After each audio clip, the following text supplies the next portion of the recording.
Hi y'all, this is U140550. Welcome to my video. This is going to be part of the poetry series in some ways, but it's mostly going to be part of the, where is it now? But it's mostly going to be part of the, excuse me, semi-part of the short story, part of creative writing and of poetry writing. So I hope you guys enjoy this because this is a semi-old scratch that I remember doing and I could not be able to develop it or fix it, but this is a short story about college life. I hope you guys will enjoy. This is something that I made a long time ago in one of my creative writing classes. Anyways, it's called College Life. I probably should have chosen a better title, but nonetheless, it was my final draft, my rough final draft, because it was during a time that it was a fast class, didn't have a lot of time. But anyways, here we go. So, college, the next or last big step after high school. The biggest points where grades and maturing matter. It can be a tough 4 or 5 years in college, especially from a community college to a university point of view. I myself, for one, was or am more mature than my own age, which is a good thing when going to college. Why, you may ask? Well, here are a few reasons why. It is a good thing. 1, it helps with getting along with students and faculty. 2, it shows that you can handle or strive to work hard at the college level of education. And my last one, so that I don't make a long list, is 3. It shows that you are growing up and mature to tackle life in college and life in the future. There are a lot of things to this, but we're all human beings. So there is a few things that you will need to get used to or deal with. Even being more mature causes its own version of problems. My name is Alfonso, by the way. 1 is common in all schools: drama. Especially when you're a person who is the main person who helps with problems on the side, along with classes and your job. Another one is dealing with homework and managing your study time to achieve the workload, Oh my gosh, wait a second. Oh, okay, my bad. To achieve the workload that needs to be used to do well in your classes. Another one was dealing with certain teachers that I took and didn't like because they were unorganized or were not nice. Not nice.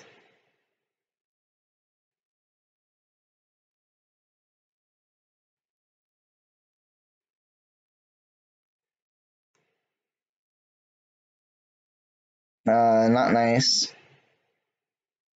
I made some typos in this, by the way. I'm just telling you this right now. Is their attitude.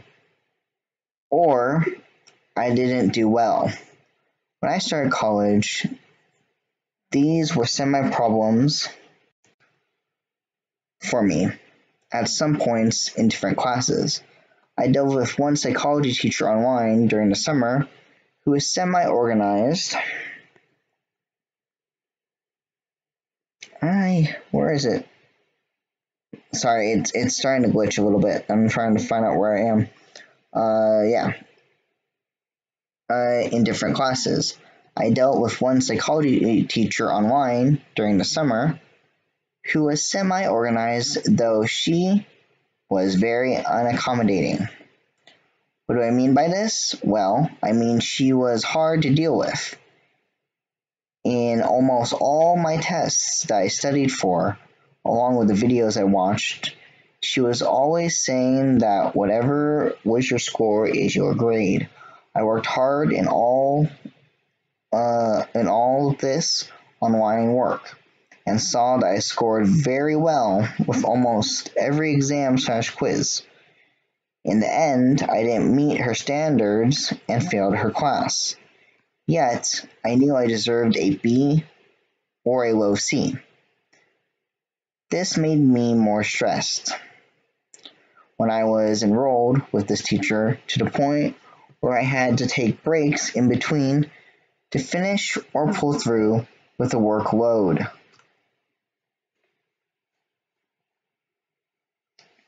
Later, I found better teachers online and on campus who were great and accommodating. This helped me improve and succeed with later classes and the strict choosing of my teachers through 3 reputable sources. 1, friends, always a good place, by the way, you guys.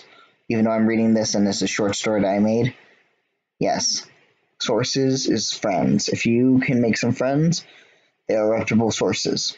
Online reputable sources, such as Rate My Professor, although it's not as reputable anymore, personally for me. There's certain reasons that I can't explain, but I've explained in one of the do's and don'ts / tips for incoming freshmen. So I already explained that one. And through taking them for myself, and thus liking their way of teaching. Now that I look back on that teacher, her teaching methods were not so good.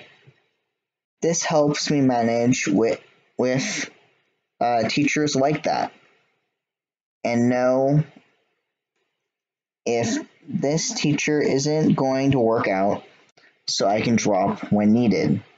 College is a place where you have to overcome these problems and mature, even though it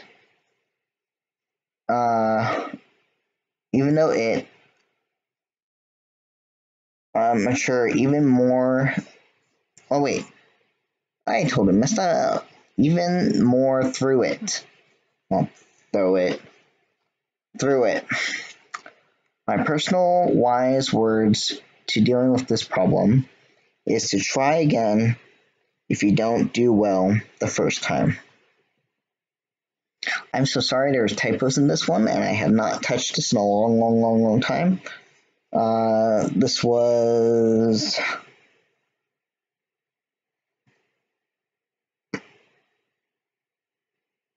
a few semesters ago, and it was during a time when I was trying my best to do the best I can with this class.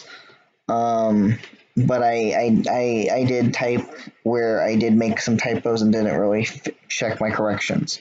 So I'm so sorry, guys, if that sounded really so with the way I was saying things. Let me read it one more time for you guys real quickly, okay? College, the next or last big step after high school. The biggest point where grades and maturing matter. It can be a tough 4 or 5 years in college, especially from a community college to a university point of view. I myself, for one, was or am more mature than my own age, which is a good thing when going to college. Why, you may ask? Well, here are a few reasons why. It is a good thing. 1, it helps with getting along with students and faculty. 2, it shows that you can handle or strive to work hard at the college level of education. And my last one, so that I don't make a long list, is 3. It shows that you are growing up and mature to tackle life in college and life in the future. There are a lot of good things to this. but we're all human beings. So, there's a few things that you will need to get used to or deal with that even being more mature causes its own version of problems. My name's Alfonso, by the way.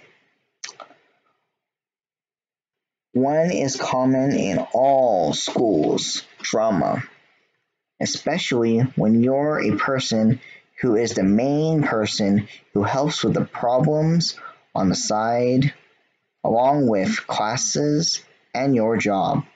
Another one is dealing with homework and managing your study time to achieve the workload that needs to be used to do well in your classes. Another one was dealing with certain teachers that I took and didn't like because they were unorganized or were not nice.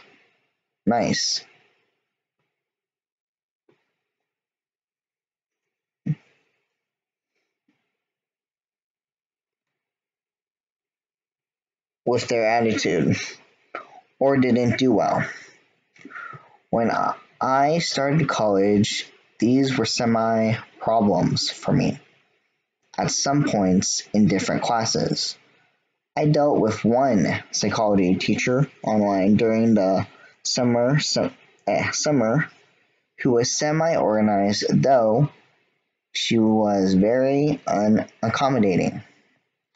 What do what do I mean by this? Well, I mean she was hard to deal with. In almost all my tests that I studied for, come along with the videos I watched, she was always saying that whatever was your score is your grade. I worked hard in all this online work and saw that I scored very well with almost every exam/quiz. In the end, I didn't meet her standards and failed her class. Yet I knew I deserved a B or a low C. Still passing C, by the way, guys.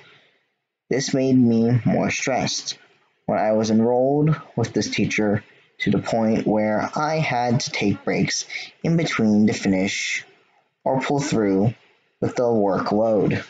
Later, I found better teachers online and on campus who were great and accommodating. This helped me improve and succeed with later classes and the strict choosing of my teachers through 3 reputable sources. 1. Friends. Online reputable sources, such as Rate My Professor during the time when I wrote this, and through taking them for myself, and thus liking their way of teaching most of the time. Some of them, you'll know when it doesn't really work well with you.